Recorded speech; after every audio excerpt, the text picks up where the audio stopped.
Few days back one normal day ఇలా phone open చేయగానే social media open చేయగానే ఒక న్యూస్. అదేంటి అంటే ఒక మహిళ తన 2 పిల్లలతో ఆత్మహత్య చేసుకున్నారని. అది చూడంగానే నన్ను ఆ న్యూస్ చాలా డిస్టర్బ్ చేసింది. నన్నే కాదు, నాకు తెలిసి మీలో చాలామందిని అది ఖచ్చితంగా డిస్టర్బ్ చేసి ఉంటుంది. అరే 2 రోజులకోసారి ఇలాంటివి చూస్తూ ఉన్నాం, ఎవరో ఒకరు ఇలా చేస్తూ ఉన్నారు, అది చూడంగానే అయ్యో ఎందుకు ఇలా చేశారు, ధైర్యంగా పోరాడాలి, సమస్యకి ఇది కాదు కదా సొల్యూషన్ అని అనుకుంటాం, మూవ్ ఆన్ అయిపోతాం. అంటే మనకి అది జస్ట్ నార్మల్ థింగ్ అయిపోయింది. నేను ఎవరిని తప్పుపట్టను, ఇంక్లూడింగ్ మీ. ఎందుకంటే మన సొసైటీలో క్రైమ్ అనేది చాలా క్రైమ్స్ మనకు రెగ్యులర్గా జరుగుతుంటే బట్టి నేను చాలా నార్మల్గా తీసుకుంటున్నాం. మనం నార్మల్గా చెప్పాం, మన గుండెలు రాటి తెలిపోయినాయి. కానీ ఈ పర్టికులర్ కేసులో ఆవిడతో పాటు 2 పిల్లలు ఉన్నారు. అరే పిల్లలతో జరుగుతున్నాయి కూడా మనం చూస్తూ ఉన్నాం కదా. అంటే ఈ పిల్లలు చాలా పెద్ద పిల్లలు, 18 years 17 years పిల్లలు.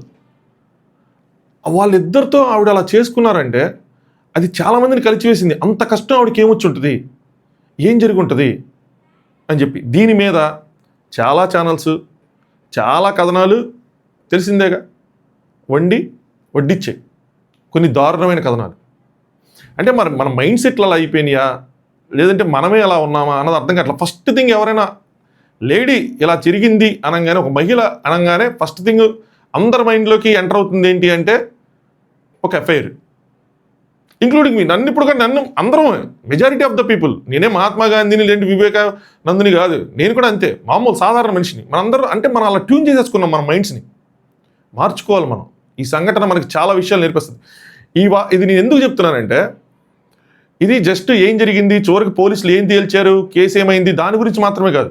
There is one biggest thing, చాలా ఓపెన్గా మనం మాట్లాడుకోవాల్సిన ఒక విషయం ఉంది. చాలా ఓపెన్గా మనం చాలామంది మాట్లాడుకుందాం దాని గురించి. ఈరోజు మనం ఈ వీడియోలో దాని గురించి మాట్లాడుతాం. అది major. Let's talk. Hi friends, నా పేరు Anand, welcome to Anand views. So ఈ సంఘటన జరిగినప్పుడు చాలా వీడియోస్ వచ్చినాయి వీటి మీద. చాలా జర్నలిస్టులు, టీవీ ఛానల్స్ చాలా వీడియోలు కవర్ చేసినాయి. ఇంకో పలానావుడు ఆగా బ్యాగ్ వేసుకున్నాడు ఏదైనా చేశాడా, లేదంటే ఇంకో వీళ్ళు ఏమైనా చేశారా అని ఆ వీడియో ఫుటేజ్ని చూస్తా దాన్ని డీకోడ్ చేసిన వాళ్ళు కానీ, లేదంటే ఏమీ తెలియకుండా రెండో ఫోన్ ఉందని, ఏదైనా ఎఫ్ఐఆర్ ఉందని, కొలీగ్స్తో ఏదో ప్రాబ్లం ఉందని, భర్తతో బాగాలేదని, ఆస్తి గొడవలు ఏమైనా ఉన్నాయా అని, 100 కొద్ది ఫోన్ కాల్స్ అని, ఏవేవేవో పిచ్చి తమ్నైల్స్ పెట్టుకొని న్యూస్ ఛానల్స్, జనరల్ యూట్యూబర్స్ కాదు, న్యూస్ ఛానల్స్ చేసిన ఏదైతే ఉందో హంగామా, దారుణం అది. ఇప్పుడు వాళ్ళు చెప్పిన దానికి, వాళ్ళు ప్రిడిక్ట్ చేసిన దానికి, ఇప్పుడు జరిగిన దానికి అసలు ఏమాత్రం పొందం లేదు. మరి ఇప్పుడు వాళ్ళు ఎవరైనా వచ్చి అరే మేము ఇలా తప్పుగా చెప్పాం అంటే, ఆల్మోస్ట్ అవి వార్తలు కనుక మీరు చూస్తే నేను చాలా ఫాలో అయ్యాను. అంటే నాకు ఏం జరిగింది, ఎందుకు అంత కష్టం వచ్చింది, ఎందుకు ఫాలో అయ్యానంటే ఆ పిల్లలు ఆవిడ నడుస్తున్నప్పుడు వాళ్ళు చాలా క్యాజువల్గా వెళ్తున్నారు. వాళ్ళలో ఏ భయం లేదు, బెరుకు లేదు, పిల్లలకు తెలుసా లేదో, చేతిలో వాటర్ బాటిల్, చాలా క్యాజువల్గా వెళ్తున్నారు. ఏమైంది ఏంటి అని చెప్పి నాకు ఉంది ఆ కుతూహలం, అందరికీ ఉంది మనలో ఏం జరిగింది ఏంటని. కానీ లేదు పడితే చెప్తూ ఉంటే నాకు ఏమనిపించింది, పాయింట్ ఆఫ్ టైంలో ఆవిడ క్యారెక్టర్ని అసాసినేట్ చేస్తున్నారు కదా వితౌట్ ప్రాపర్ ఎవిడెన్స్, ఏమీ లేకుండా ఆవిడ క్యారెక్టర్ని అసాసినేట్ చేస్తున్నారు కదా అన్న థాట్ వచ్చేసింది మైండ్లో. ఎందుకు ఇలా చేస్తున్నారని ఎవిడెన్స్ ఉండి ఏదైనా జరిగి మనం చెప్తే ఓకే, ఏదో ఒక క్లూ దొరికిందో, లేదంటే ఒక ఏమంటారు ఒక నోట్ దొరికిందో అని చెప్పి దొరికింది, అది మనకి సంథింగ్ డిఫరెంట్ చెప్తుంది, అది కూడా నేను మీకు చెప్తాను. అయితే ఏమీ లేకుండా ఇలాంటి పిచ్చి కథనాలన్నీ వడ్డించిన వాళ్ళు ఈరోజు పోలీసులు చెప్తున్న దానికి, అక్కడ జరిగిన దానికి, వాళ్ళు చెప్పిన దానికి ఏమాత్రం లేదు. ఇంకోటి ఏంటంటే పోలీసులు చెప్పినా కూడా ఇప్పుడు వాళ్ళు చెప్పింది రైట్ అని ప్రూవ్ చేసుకోవడానికి ఇది కరెక్ట్ కాదు, ఇంకా ఏదో ఉంది, పోలీసులు ఏదో దాస్తున్నారు, సంథింగ్ ఏదో ఉంది. ఎందుకు దాస్తారు, ఏమొస్తుంది ఇందులో దాయటం వల్ల? ఇలాంటిది ఏదైనా ఉంటే ఇంకా బయటకు వస్తాయి తప్పితే ఇలాంటి దాచేసే అంత ఏముంది. అలా కూడా వాళ్ళు చెప్పింది రైట్ అని ప్రూవ్ చేసుకోవడానికి మళ్ళీ ఇంకో ప్రయత్నం. ప్రేక్షకులు అంటే చూసే వాళ్ళని అంటే చూసే వాళ్ళకి కూడా అదే అనిపిస్తుంది. లేదు వీళ్ళు చెప్తుంటే లాజికల్గా చూస్తే అదే అనిపిస్తుంది. ఎందుకు అంటే పోలీసులు ఇచ్చిన ఫైనల్ వర్డిక్ట్ ఏదైతే, అదే వర్డిక్ట్ అనగానే ఫైనల్గా వాళ్ళు కంక్లూడ్ చేసింది ఏదైతే ఉందో అది చాలామంది నమ్మశక్యంగా ఉండదు చాలామందికి. అలాంటివి 2-3 సంఘటనలు వాళ్ళు చూస్తే కానీ వాళ్ళు దానికి కనెక్ట్ అవ్వరు. ఈరోజు మనం మాట్లాడుకునే మేజర్ పాయింట్ అదే. అయితే ఈ కంక్లూజన్ కన్నా ముందు అది ఎలా కంక్లూడ్ అయ్యారు ఏంటి అంటే, ఆవిడ కారు పార్క్ చేసినప్పుడు ఆవిడ పెట్టిన కారు అక్కడ ఏదైతే పార్కింగ్ స్లిప్ ఉంటుందో దాని మీద ఒక నోట్ రాశారు ఆవిడ, సరేనా. అలాగే వీళ్ళందరూ చెప్పినట్టు, కొన్ని ఛానల్స్ చెప్పినట్టు రెండో ఫోన్ ఉంది, అందులోనే అసలు మ్యాటర్ ఉంది, అదంది ఇది ఉంది, ఏమీ లేదు. సో రెండో ఫోన్ అనేది లేదు, ఒక ఫోనే ఉంది. వీళ్ళకి ఏమీ ఆస్తు గొడవలు లేవు, సరేనా. భార్యాభర్తల మధ్య గొడవలు అది ఇంకా లేదు, చూస్తుంటే అలా ఏమనిపించట్లేదు, పోలీసులు అదే చెప్పారు. అయితే ఇంతకీ ఆ నోట్లో ఏముంది ఏంటి అంటే, భార్యాభర్తల మధ్య ఏదైనా ఉండొచ్చు, ఐ డోంట్ సే, ఎందుకంటే నాకైతే కంక్లూజన్ లేదు, కానీ ఉండొచ్చు. ఎందుకంటే తను ఇక్కడ లేరు, ఆయన ఇక్కడ లేరు, అది వేరే విషయం. బట్ ఆవిడ పార్కింగ్ నోట్లో అడ్రస్ చేసింది ఏంటంటే, అమ్మ ఐఎమ్ సారీ. ఆవిడ ఏం చెప్పిందంటే, నాకు ఈ లైఫ్ నచ్చట్లేదు, చాలా ట్రై చేశా బ్రతకడానికి, కానీ అవ్వట్లేదు, నా పిల్లల్ని వదిలేసి నేను పోలేను, అందుకే వీళ్ళని కూడా తీసుకొని పోతున్నా. సో ఏంటి అంటే, తను లేకపోతే ఆ పిల్లలు ఉండలేరేమో అని చెప్పి ఆవిడ భావించింది. ఈ పిల్లలు ఎలా పెరుగుంటారంటే నాకు తెలిసి, అంటే ర్యాష్గా, లేదంటే పేరెంట్స్ లేకుండా, అలా కాదు, తల్లిదండ్రుల చాటు బిడ్డలు అంటారు కదా, అలా పెరిగిన వాళ్ళు అయ్యి ఉంటారు. లేదంటే ఇలా చేద్దాము, ఇలా నాకు ఇలా నచ్చట్లేదు, ఇలా చేద్దాము, నేను లేకుండా మీరు ఉండలేదు, మీరు లేకుండా వెళ్ళని చెప్పినప్పుడు వాళ్ళేమి 10 సంవత్సరాలు 12 సంవత్సరాల పిల్లలు కాదు, అట్లీస్ట్ 17-18 సంవత్సరాల పిల్లలు అంత ఈజీగా దానికి ఎగ్రి చేయరు. అక్కడ బలవంతంగా చేసేది కూడా ఏది లేదు, వాళ్ళకున్న బలానికి ఆవిడ బలవంతంగా చేయించలేరు అది. సో సంథింగ్ వాళ్ళ ముగ్గురు కూడా ఒక కైండ్ ఆఫ్ డిప్రెషన్ని గోత్రు చేశారు. ఇక్కడ పోలీసులు చెప్పింది ఏంటంటే,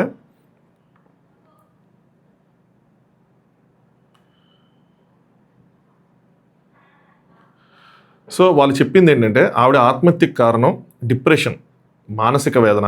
200 మంది సాక్షుల్ని, హండ్రెడ్స్ ఆఫ్ కెమెరాస్ ఫుటేజ్ని, వీటన్నిటిని పరిశీలించిన తర్వాత పోలీసులు కంక్లూడ్ చేసింది ఇది. దీని మనకి చాలా చిన్నదిగా అనిపిస్తుంది తెలుసా ఈ విషయం. ఎవరైనా ఫస్ట్ టైం ఏంటంటే, ఏంటి ఈ డిప్రెషన్కి ఇలా చేసుకుంటారా, ఎందుకు వస్తుంది అంటే, చాలామంది ఆవిడతో ముందు రోజు మాట్లాడారు, నార్మల్గా ఉన్నారు, అలాంటివి ఏమీ చూపించలేదు. చాలా కేసుల్లో అంటే మీరు కనుక కొన్ని బ్లాగ్స్ ఉంటాయి, ఆ డిప్రెషన్ గోత్రు చేసేవాళ్ళు రాసేవి కనుక మీరు చదువుతూ ఉంటే, నేను ఒకటి చదివాను కాబట్టి నాకు తెలిసి చెప్తున్నాను.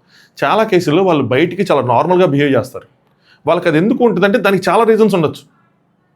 యంగ్స్టర్స్కి కెరీర్ కోసం అయి ఉండొచ్చు, ఎగ్జామ్స్ కోసం అయి ఉండొచ్చు, లేదంటే హెల్త్ కోసం అయి ఉండొచ్చు, కొంతమందికి జాబ్లో వర్క్ అయి ఉండొచ్చు. ఏదైనా సరే ఎంటైర్ థింగ్ ఏంటంటే బ్రెయిన్ మీదే ప్రెషర్ ఉంటుంది. దానివల్ల ఏంటంటే వాళ్ళకి తెలియకుండానే వాళ్ళు ఒక డిప్రెషన్లోకి వెళ్ళిపోతారు. కొన్నిసార్లు ఆ సిమ్టమ్స్ కనిపిస్తాయి బయటికి, ఏదో ఆలోచించుకుంటా ఉన్నారు, ఈ లవ్ ఫెయిల్యూర్లో ఏం చెప్పి ఆలోచించుకుంటా ఉన్నారు. కొన్నిసార్లు అది కనిపించకపోయినా లోపల వాళ్ళు సింగిల్గా ఉన్నప్పుడు, లేదంటే వాళ్ళు గ్రూప్ ఆఫ్ పీపుల్తో ఉన్నప్పుడు, వాళ్ళు వాష్రూమ్లో ఉన్నప్పుడు దాన్ని గోత్రు చేస్తారు వాళ్ళు. కొంతమందికి కొన్ని సమస్యలు ఉంటాయి, అది ఎవరితోనూ చెప్పుకోలేరు, ఇంక్లూడింగ్ పేరెంట్స్. వాళ్ళు అలాగే గోత్రు అవుతూ ఉంటారు. అన్నోన్ పీపుల్తో మాట్లాడటానికి మళ్ళీ ఇష్టపడతారు ఆ సంఘటన కోసం. ఎందుకంటే వాళ్ళు ఎవరైనా జడ్జ్ చేస్తారేమో అని భయం ఉంటుంది వాళ్ళకి. దానివల్ల ఏంటంటే ఒక ఆందోళనకు గురై దాన్ని తీసుకొని ఒక సర్టెన్ పాయింట్ ఆఫ్ టైం తర్వాత ఇలాంటి ఆలోచనలు వల్ల వస్తాయి. ఆ బ్లాగ్స్ అని చదివితే మీరు కూడా కొన్ని మీకు ఇలాంటివి అర్థమవుతాయి. ఇలాంటి కేసులు చదివితే మీకు అప్పుడు మీరు ఎగ్జాక్ట్గా కనెక్ట్ అవ్వగలరు, ఎందుకు ఇలా చేశారు అన్న దాని మీద. ఆవిడ ఒక్కలే కాదు. సో ఇది ఎందుకు వచ్చి ఉంటుందంటే, వాళ్ళ హస్బెండ్కి తను దూరంగా ఉండటం అయి ఉండొచ్చు, వర్క్ ప్రెషర్ అయి ఉండొచ్చు, దానికి ఏదైనా కారణం అయి ఉండొచ్చు. వర్క్ ప్రెషర్ అంత ఉంటుందా భయ్యా అంటే, మీరు ఒకటి ఆలోచించండి, పని చేయలేక చనిపోయే ఇండస్ట్రీ ఏదైనా ఉందంటే సాఫ్ట్వేర్ ఇండస్ట్రీ. ఎప్పుడైనా మీరు చూసారా, ఒక రిక్షా తొక్కలేక చనిపోయారనో, ఒక ఆటో నడిపే ఆయన ఆటో నడపలేక చనిపోయారనో, లేదంటే ఏదైనా పని చేసేవాళ్ళు ఒక గోడ కట్టలేక ఒక మేస్త్రి చనిపోయారని అలా ఏం ఉండదు. కానీ సాఫ్ట్వేర్ ఎంప్లాయీస్ ఇదంతా చూసుకుంటే పని చేయలేక చనిపోవాలి ఎక్కువ మంది ఉంటారు. పని చేయలేక ఎందుకు, వాళ్ళ మీద ఆ వర్క్ ప్రెషర్ కానీ, లేదంటే మనం చేయలేకపోతున్నాం అని కానీ, లేదంటే ఒక కాంపిటీషన్ కానీ, లేదంటే ఏదైనా మన జాబ్ పోతుందేమో అని కానీ 100 విషయాలు ఉంటాయి. ఆఫీసులో జరిగే పాలిటిక్స్ 100. దానివల్ల వాళ్ళకి తెలియకుండా వాళ్ళు పెట్టేసుకుంటారు. అలాంటివి వాళ్ళు బయటికి వ్యక్తపరిచారనుకోండి, మళ్ళీ మిగతా వాళ్ళు జడ్జ్ చేస్తారు, అది ఇంకా వాళ్ళకి డ్యామేజ్ చేసిద్ది. సో అలాంటి విషయాలు అసలు షేర్ చేసుకోరు. సో దీన్ని మనం ఏమంటాం అంటే మెంటల్ హెల్త్ అంటాం. మనం మాట్లాడుకోవాల్సిన టాపిక్ మెంటల్ హెల్త్. చాలామందికి వాళ్ళకి తెలుసు వాళ్ళ మెంటల్ హెల్త్ సరిగ్గా లేదు అని చెప్పి. ఇలాంటప్పుడు మనం ఏం చేయాలి, హాస్పిటల్కి వెళ్ళి సైకాట్రిస్టులు ఉంటారు, వాళ్ళతో మాట్లాడి వాళ్ళ కౌన్సిలింగ్ తీసుకొని వాళ్ళని కన్సల్ట్ చేసి ఎన్ని చేయాలి. కాకపోతే ఇది జరుగుతున్నప్పుడు ఏమైందంటే మళ్ళీ అగైన్ వాళ్ళ మైండ్లో మనల్ని వేరే వాళ్ళు జడ్జ్ చేస్తారు. అంటే ఈ మెంటల్ హెల్త్ని ఏమనుకుంటారంటే మనం మెంటల్ పేషెంట్లో అన్న విధంగా భావిస్తారు. కాదు, mental health is something different, పిచ్చి ఈజ్ సంథింగ్ డిఫరెంట్. మనం ఏదైనా ఒక విషయం మీద మనకు తెలియకుండా మన హెల్త్ కానీ ఏదైనా సరే బాధపడతా, వర్క్ లోడ్ కానీ ఏదైనా ఆ మైండ్ మీద ప్రెషర్ పెట్టుకుంటూ వెళ్తే ఆ సైకాట్రిస్టులు దాన్ని అనాలిసిస్ చేసి మీరు దాని నుంచి బయటపడే విధంగా మిమ్మల్ని మోటివేట్ చేసి ముందు ప్రాపర్గా మీ బాడీ హెల్త్ని సెట్ చేసి ముందు నిద్ర ఇవన్నీ పోకుండా ఉంటే వాటన్నింటిని సెట్ చేసి సంథింగ్ వాళ్ళొక కోర్స్ మెయింటైన్ చేస్తారు. సో దట్ మీరు మళ్ళీ నార్మల్ అవడానికి వాళ్ళు యూజ్ అవుతారు. ఇవన్నీ చేయకుండా పెట్టుకుంటే ఏమైతే తెలుసా, ఎయిదర్ ఇలాగైనా చేస్తారు, లేదంటే హార్ట్ అటాక్ లాంటివైనా వస్తాయి. ఆ ప్రెషర్ అలా పెట్టుకుంటూ ఉంటాయి. మనోళ్ళు ఇలాంటిది ఒకటి ఉందని గుర్తించడానికే ఒప్పుకోరు. ఎందుకు ఒప్పుకోరు నాకు అర్థం కాదు. ఈ ఫిజికల్గా మన ఆర్గాన్స్కి ఎలాగైతే ప్రాబ్లమ్స్ ఉంటాయో అలాగే మన మైండ్కి మన హార్ట్కి కూడా ప్రాబ్లమ్స్ ఉంటాయి. ఫిజికల్ హెల్త్ ఎలాగో మెంటల్ హెల్త్ కూడా అలాగే. అవేమి రెండు సపరేట్ ఏం కాదు. ఫిజికల్ హెల్త్ అయితే మనం చెప్పుకుంటే చాలామంది చాలా విషయాలు చెప్పుకుంటారు. అరే నాకు షుగర్ వచ్చేసింది, నాకు బీపీ వచ్చేసింది, చాలా చెప్పేసుకుంటారు. కానీ మెంటల్ హెల్త్ ఏదైనా ఉంటే ఇష్యూ ఉంటే నాకు డిప్రెషన్ ఇలాంటివి చెప్పుకోరు. అలా అని చెప్పి ప్రతి ఒక్కరికి ఉంటుందని కాదు. ఏ చిన్న సంఘటన వచ్చినా అమ్మో నేను డిప్రెషన్లోకి వెళ్ళి అలా కాదు. దాన్ని మళ్ళీ మీరు తీసేసుకుని నేనున్నాను అని అనుకోకండి. నాకు తెలియకుండా ఉన్నానని మళ్ళీ ఆ విధంగా చూసుకుంటే మీ ఇంట్లో ఒకటి బీక్తే అది పోతుంది. అది కాదు, ఇది చాలా పెద్ద సమస్య. అది గోత్రీయులకు నిజంగా తెలుస్తూ ఉంటుంది. కానీ వాళ్ళు ఓపెన్ అప్ అవ్వరు, ఎందుకంటే అందరం జడ్జ్ చేస్తామని. ఇలాంటి సమస్యలతో బాధపడే వాళ్ళు ఓపెన్ అప్ అవ్వండి. ప్రాపర్గా వెళ్ళండి, హాస్పిటల్కి వెళ్ళండి, సైకాట్రిస్ట్ని కలండి, దాని మీద ఇన్వెస్ట్ చేయండి. బాడీలో ఆర్గాన్ పోయినా మనం రీప్లేస్ చేయొచ్చు, ఇంక్లూడింగ్ హార్ట్. అలాంటివన్నీ జరుగుతున్నాయి. కానీ మైండ్ని మాత్రం రీప్లేస్ చేయాలి, ఆ స్ట్రెస్ని రీప్లేస్ చేయాలి. ఆ స్ట్రెస్ ఈజీగా అది అవ్వదు. అది మనంతటా మనం చేసుకునేది కాదు. మీరు వెళ్తే దానికి ఖచ్చితంగా మీరు అందులోంచి రిలీఫ్ వస్తుంది మీకు, ఎవరైనా దాని నుంచి గోత్రు చేస్తుంటే. అలాగే సమస్యలతో బాధపడే వాళ్ళు ఆ సమస్యల్ని ఎవరో వస్తారు ఏదో చేస్తారని కాదు, మీకు మీరు పరిష్కరించుకోవాలి. కొంతమంది కొన్ని సమస్యలు వాళ్ళ పేరెంట్స్ కూడా చెప్పుకోలేని స్థితిలో ఉంటారు. నాకు అర్థం కాదు.